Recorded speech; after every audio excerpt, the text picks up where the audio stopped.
सोमवती अमावस व्रत कथा। विवाहित महिलाओं द्वारा अपने पति की लंबी आयु और अखंड सौभाग्य के लिए पढ़ी जाती है।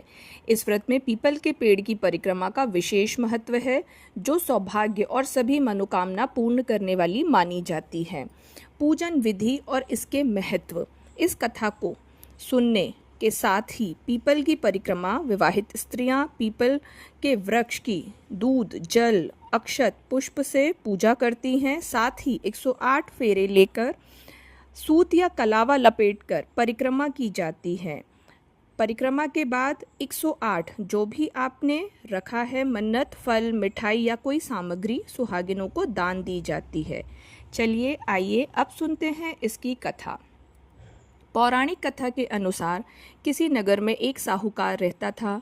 उसके 7 बेटे और 1 बेटी थी। साहूकार ने अपनी बेटी का विवाह धूमधाम से किया, लेकिन शादी के कुछ समय बाद ही उसकी बेटी विधवा हो गई। बेटी की इस हालत को देखकर साहूकार के मन में बहुत दुख हुआ। वह अपनी बेटी को लेकर एक महात्मा के पास पहुंचा और उसकी रक्षा का उपाय पूछा। महात्मा ने कहा कि 7 समंदर पार एक धोबन रहती है जिसका नाम सोना है। वह सोमवती अमावस करती है और अपने पति की सेवा करती है। यदि वह यहाँ आकर इस कन्या को अपना फल दे दे तो इसका दुर्भाग्य दूर हो जाएगा। यह सुनकर साहूकार का छोटा बेटा उस धोबन की खोज में निकल पड़ा। जब वह 7 समंदर पार उस धोबन के घर पहुंचा तो धोबन घर पे नहीं थी, वहाँ उसकी बहू मौजूद थी। लड़के ने धोबन की बहू से विनती करी कि वह अपनी सास से कहे कि वह आकर साहूकार की बेटी को दुख दूर करे। धोबन जब घर लौटी तो उसकी बहू ने सारी बात बताई।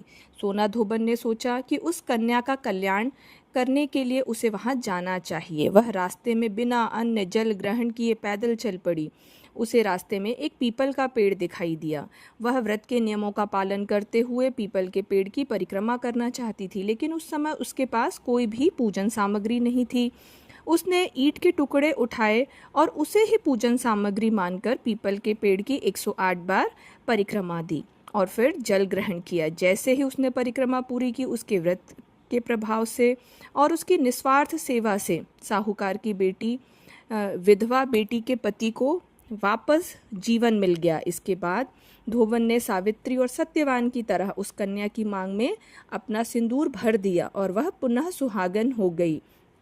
इस कथा के प्रभाव से घर में सुख शांति बनी रहती है और पति के जीवन में आने वाले सभी संकट कट जाते हैं। बोलिए भगवान शिव की जय।